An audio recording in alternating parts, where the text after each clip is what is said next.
नमस्कार दोस्तों, book bridge में आपका स्वागत है। आज हम आपको लेकर चलेंगे एक ऐसे सफर पर जहां हम आमने सामने होंगे उस दुश्मन के जो हमारी तरक्की के रास्ते में सबसे चुपचाप दीवार बनकर खड़ा हो जाता है।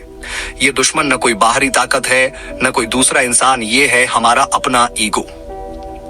जी हाँ, आज हम बात करेंगे अमेरिका के जाने माने लेखक और रणनीतिकार रायन हॉलिडे की किताब ईगो इज द एनिमी के बारे में। रायन इस किताब में बताते हैं कि कैसे ईगो यानी अहंकार चुपचाप हमारे अंदर जगह बना लेता है और हमें खुद ही से हरवा देता है। इस किताब को 3 हिस्सों में बांटा गया है: एस्पायर यानी आकांक्षा, सक्सेस यानी सफलता और फेलियर यानी असफलता। हर हिस्सा हमें बताता है कि अलग अलग स्टेज पर ईगो कैसे काम करता है और हमें कैसे गुमराह कर सकता है। क्या आपको कभी ऐसा लगा कि मैं खास हूं, मैं सब कुछ जानता हूं, मैं सब पर भारी हूं? रायन हॉलिडे बताते हैं कि यही ईगो है जो शुरू में छोटे छोटे भ्रमों से पनपता है और धीरे धीरे हमारे पूरे सोचने और सीखने की क्षमता को बंद कर देता है। हमें लगता है हम तैयार हैं, लेकिन हम खुद ही अपने रास्ते में सबसे बड़ा रोड़ा बन जाते हैं। जूलियस सीजर ने कहा था, ऐसे लोग आसानी से मिल जाते हैं जो मरने के लिए तैयार हैं, लेकिन ऐसे बहुत कम मिलते हैं जो धैर्य पूर्वक तकलीफ झेलने को तैयार हों। अगर ग्रेटनेस तक पहुंचना है तो खुद को सबसे पहले एक विनम्र और धैर्यशील व्यक्ति बनाना होगा। ईगो को हटाकर जमीन पर रहना होगा। हम सबके पास कुछ ना कुछ बड़ा करने का सपना होता है, लेकिन आज के समय में ज्यादातर लोग अपने सपनों को पहले लोगों को बताते हैं, फिर कोशिश करते हैं। रायन कहते हैं, बोलो कम, करो ज्यादा।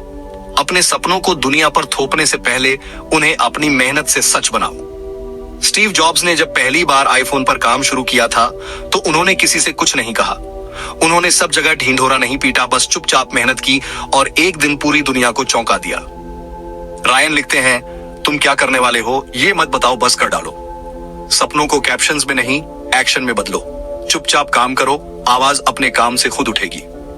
ईगो हमें लगता है कि हम सब कुछ जानते हैं, लेकिन सच्चाई यह है कि सीखना कभी खत्म नहीं होता। हर एक्सपर्ट कभी एक बिगिनर होता है और जो सीखना बंद करता है वो ठहर जाता है। सोक्रेटिस ने कहा था, सच्चा ज्ञान तो यही है कि आपको यह समझ आ जाए कि आप कुछ नहीं जानते। अगर हम ईगो को कंट्रोल करना चाहते हैं तो हमें अपनी आइडेंटिटी एक स्टूडेंट की तरह रखनी होगी जो हमेशा पूछता है, समझता है और इवॉल्व करता है। स्टूडेंट माइंडसेट से ही ग्रोथ संभव है। ईगो कहता है तू सब जानता है, लेकिन माइंड कहता है अब भी बहुत कुछ बाकी है। रायन की एक सबसे अलग सोच यही थी। वो कहते हैं कि पैशन यानी जुनून हमेशा अच्छा नहीं होता। पैशन अक्सर बिना दिशा के भागता है, जोश में होश खो देता है। लेकिन पर्पस यानी मकसद एक लाइट की तरह काम करता है जो रास्ता दिखाता है। पैशन कहता है मैं अभी सब कुछ कर लूंगा, पर्पस कहता है मैं सही समय पर सही काम करूंगा। रायन लिखते हैं, पैशन दिखावे को महत्व देता है, जबकि मकसद सिर्फ काम काम और सिर्फ काम की बात करता है। पैशन शॉर्ट टर्म थ्रिल देता है, लेकिन पर्पस लॉन्ग टर्म फुलफिलमेंट लाता है। ईगो अक्सर पैशन का मुखौटा पहनकर आता है। इसलिए अगर हमें सच्ची प्रोग्रेस करनी है तो हमें अपनी सोच को डिसिप्लिन देना होगा और ईगो को कंट्रोल में रखना होगा। ईगो सबसे ज्यादा खतरनाक रूप तब लेता है जब हम सफल हो जाते हैं। हाँ, जब हमें कामयाबी मिलती है, तालियां बजती हैं, लोग तारीफ करते हैं, तभी ईगो हमारे कंधे पर हाथ रखता है और कान में फुसफुसाता है, अब तू सबसे आगे है, अब तू दूसरों से बेहतर है। यही वह मोड़ होता है जहां बहुत से लोग फिसलते हैं। रायन हॉलिडे बताते हैं कि सक्सेस के बाद ईगो हमें ब्लाइंड कर देता है। हम अपने एडवाइजर्स की बात सुनना बंद कर देते हैं, फीडबैक को नजरअंदाज करते हैं और सोचते हैं अब मैं गलत हो ही नहीं सकता।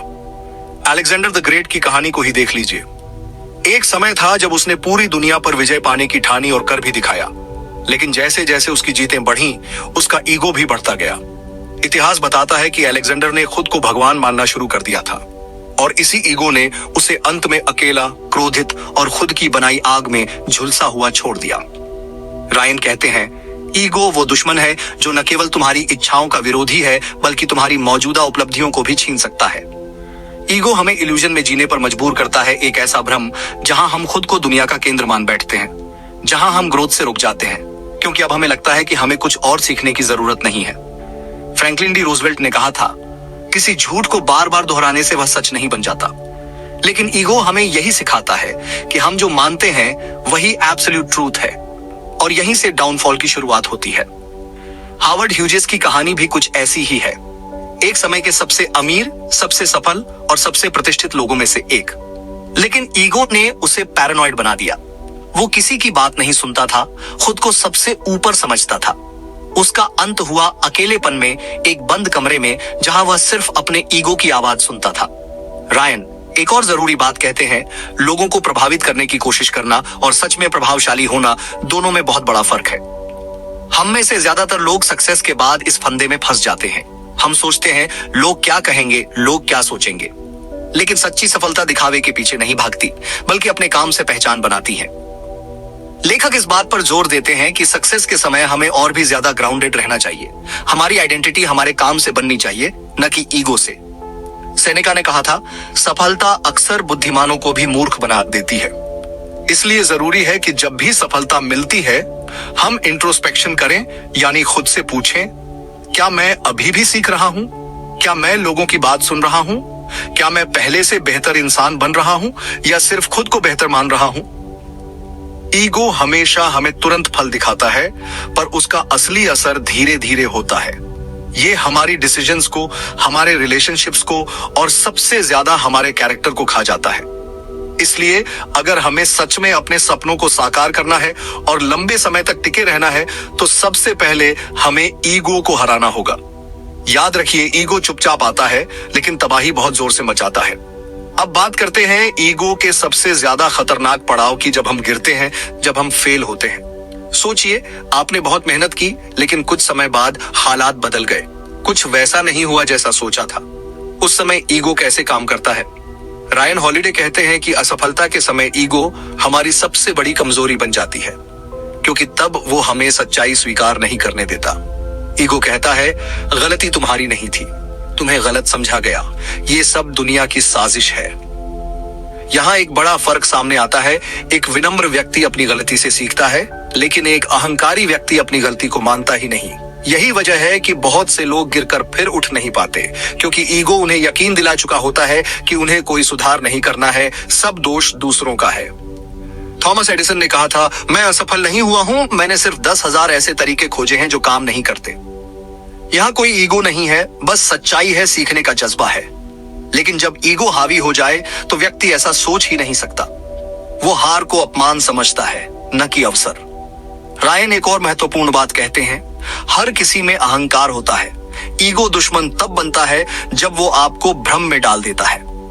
कई बार जब हम हारते हैं तो हम या तो बहुत जल्दी खुद को बेकार समझ लेते हैं, या ईगो के जरिए खुद को सबसे मिसअंडरस्टूड इंसान मान लेते हैं। दोनों ही हालात खुद का ही नुकसान करते हैं, बंद कर देते हैं। हम या तो खुद को दोष देकर टूट जाते हैं, या ईगो के जाल में फंसकर दूसरों को दोष देने लगते हैं। माइक टायसन की कहानी इस बात का उदाहरण है। जब वो टॉप पर था, उसका ईगो आसमान पर था, लेकिन जब उसे हार का सामना करना पड़ा तो उसने एक्सेप्ट नहीं किया। उसने ब्लेम करना शुरू किया अपने कोच पर, सिस्टम पर, मीडिया पर। वो फिर से उठ सकता था, लेकिन ईगो ने उसे अंदर से तोड़ दिया।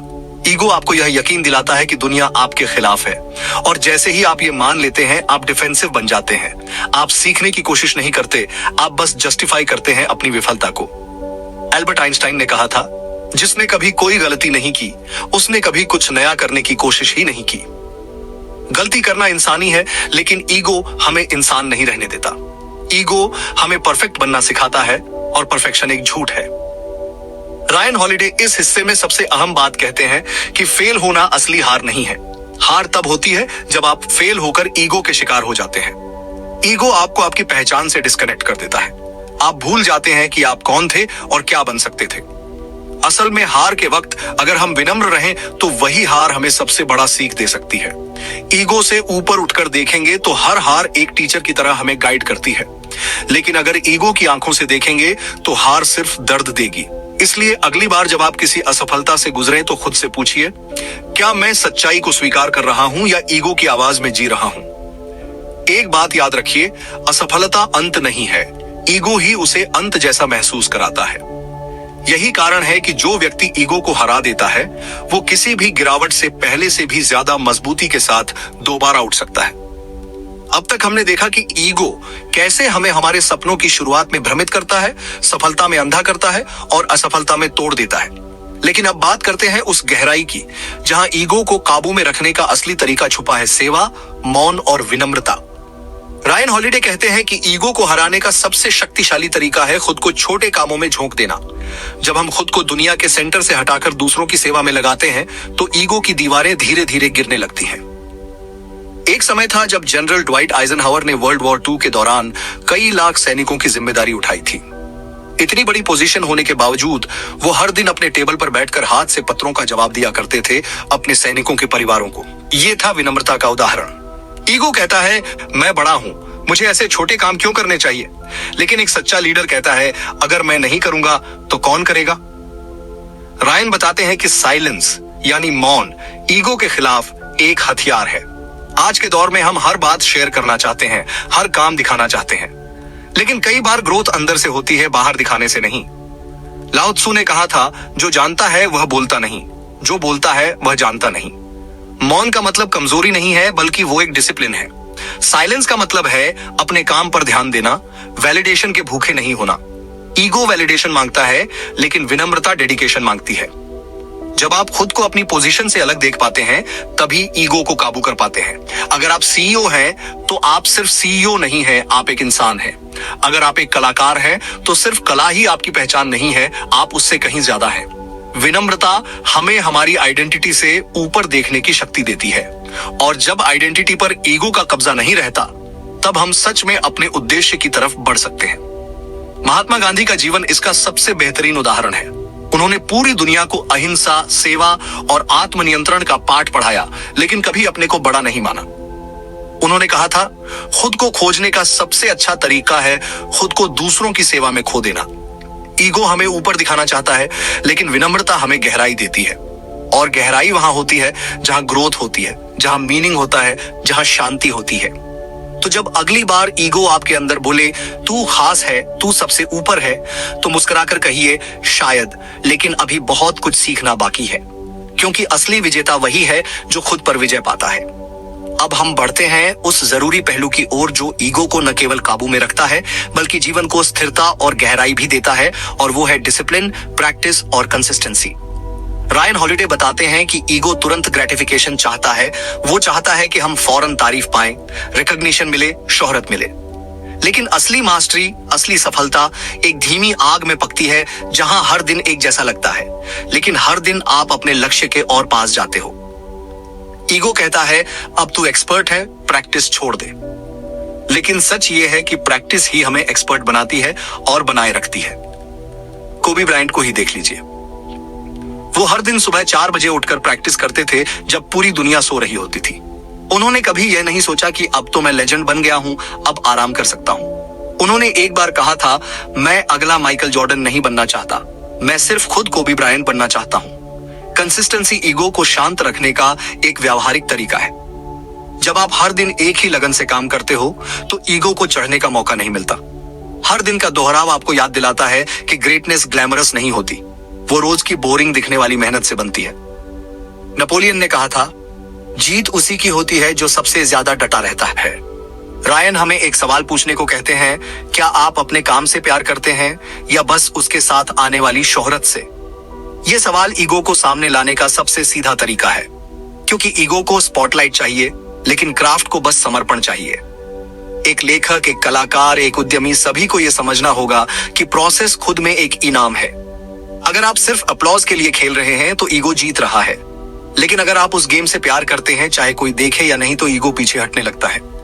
ब्रूस ली का एक प्रसिद्ध कथन है, मैं उस व्यक्ति से नहीं डरता जिसने 10,000 तरह के किक एक बार किए हों, बल्कि उससे डरता हूं जिसने एक ही किक को 10,000 बार किया हो। कंसिस्टेंसी आपको अंदर से मजबूत बनाती है, ईगो आपको बाहर से मजबूत दिखाती है, लेकिन जो अंदर से मजबूत है वही हर तूफान को झेल सकता है। रायन हॉलिडे कहते हैं कि डिसिप्लिन से ही क्लैरिटी आती है। जब आप रोज वही नियमों का पालन करते हैं, जब आप डिस्ट्रैक्शन से खुद को अलग रखते हैं, तभी आप ईगो की धुन से बाहर निकलकर अपनी असली आवाज सुन सकते हैं। तो अगली बार जब आप कोई बड़ा सपना देखें तो सबसे पहले रूटीन पर ध्यान दीजिए। ईगो कहेगा तू बॉर्न जीनियस है, लेकिन डिसिप्लिन कहेगा हर दिन, हर बार ग्राउंड पर उतर। और याद रखिए, असली ग्रेटनेस वो होती है जो ईगो के शोर में नहीं बल्कि प्रैक्टिस की खामोशी में तैयार होती है। ईगो की सबसे बड़ी चाल यही होती है कि वो हमें खुद से ही दूर कर देता है। वह हमें एक ऐसी छवि दिखाता है जो बहुत आकर्षक होती है, लेकिन वो सच नहीं होती। रायन हॉलिडे बताते हैं कि ईगो हमें ऐसा बनाता है कि हम खुद को ऑब्जर्व करना बंद कर देते हैं। हम भूल जाते हैं कि हम क्या चाहते थे, क्यों शुरू किया था और अब हम किस दिशा में जा रहे हैं। यही डिस्कनेक्ट हमारे डिसीजंस को कमजोर बनाता है। ईगो उन बातों को मिटा देता है जो वास्तव में मायने रखती हैं और उनकी जगह उन बातों को रख देता है जिनका कोई महत्व नहीं होता। सेल्फ अवेयरनेस हमें बार बार अपनी नीयत, अपने उद्देश्य और अपने मूल्यों की याद दिलाती है। ये हमें जमीन पर टिकाए रखती है। जब हम खुद को ऑब्जर्व करते हैं बिना जजमेंट के, तब हम ईगो को पर्दाफाश करते हैं। एक ज़ेन कहावत है, खुद को जानने का मतलब है खुद को भूल जाना। यहां भूलना मतलब मिटाना नहीं, बल्कि अपनी ईगो ड्रिवन आइडेंटिटी से ऊपर उठना। जब आप खुद को ऑब्जर्वर की नजर से देखते हैं तो आप अपने पैटर्न्स पहचान पाते हैं, कब आप दिखावे के लिए कुछ कर रहे हैं और कब सच्चे इरादे से। सेल्फ अवेयरनेस कोई आसान काम नहीं है। यह अनकंफर्टेबल होता है क्योंकि इसमें आपको अपनी गलतियां देखनी पड़ती हैं, अपनी कमजोरियां स्वीकार करनी पड़ती हैं। ईगो यहीं पर डरता है, वह ट्रांसपेरेंसी नहीं चाहता। लेकिन ग्रोथ वहीं शुरू होती है जहां आप खुद को नेकेड ट्रूथ के सामने रखते हैं। ओपरा विनफ्री ने कहा था, अब तक की सबसे बड़ी खोज यही है कि इंसान अपने दृष्टिकोण को बदलकर अपना भविष्य बदल सकता है। सेल्फ अवेयरनेस आपको यही ताकत देती है। आप खुद को देखने का नजरिया बदलते हैं और फिर पूरी दुनिया आपके लिए बदल जाती है। ईगो अक्सर हमें कंपैरिजन की तरफ ले जाता है। हम दूसरों की सफलता से खुद को जज करते हैं, लेकिन आत्म जागरूकता सिखाती है कि कंपैरिजन का कोई अंत नहीं। जो सफर आपका है वो किसी और का हो ही नहीं सकता। सेल्फ अवेयरनेस का मतलब है हर दिन खुद को एक आईना दिखाना। ईगो कहता है तू परफेक्ट है, लेकिन आत्म जागरूकता कहती है तू इवॉल्व कर सकता है। अगर आप खुद को नहीं जानते तो आप खुद को संभाल भी नहीं सकते। ईगो आपको छुपाता है, सेल्फ अवेयरनेस आपको खोलती है। ईगो आपको दूसरों की नजरों से देखने पर मजबूर करता है, लेकिन सेल्फ अवेयरनेस आपको अपने अंदर की आवाज सुनना सिखाती है। तो अगली बार जब आप कोई बड़ा फैसला लेने जाएं या जब आपको लगे कि आप सबसे ऊपर हैं, तब खुद से बस इतना पूछिए, क्या ये मेरा सच्चा उद्देश्य है या मेरा ईगो बोल रहा है? यही सवाल ही उस दरवाजे की कुंजी है जो ईगो के पिंजरे से बाहर निकलने की राह दिखाती है। अब हम ईगो के उस सबसे चालाक रूप से मिलते हैं जहां वो खुद को विनम्रता के मुखौटे में छुपा लेता है। यह वो स्तर है जहां ईगो सीधा हमला नहीं करता, बल्कि अंदर ही अंदर फैलता है और हमें लगता है कि हम उससे ऊपर उठ चुके हैं, जबकि सच्चाई ये है कि वो बस अपना रूप बदल चुका होता है। रायन हमें ऐसे सटल ईगो से रूबरू कराते हैं जो दिखावे की विनम्रता के पीछे छिपा होता है। हम लोगों को दिखाते हैं कि हम डाउन टू अर्थ हैं, लेकिन अंदर ही अंदर वैलिडेशन की भूख लगी होती है। तो ये भी ईगो का ही रिफाइंड रूप होता है। ईगो अब यहां आकर आत्मत्याग का मुखौटा पहन लेता है। हम कहते हैं कि हमें क्रेडिट नहीं चाहिए, लेकिन अगर कोई और ले ले तो हमें चुभता है।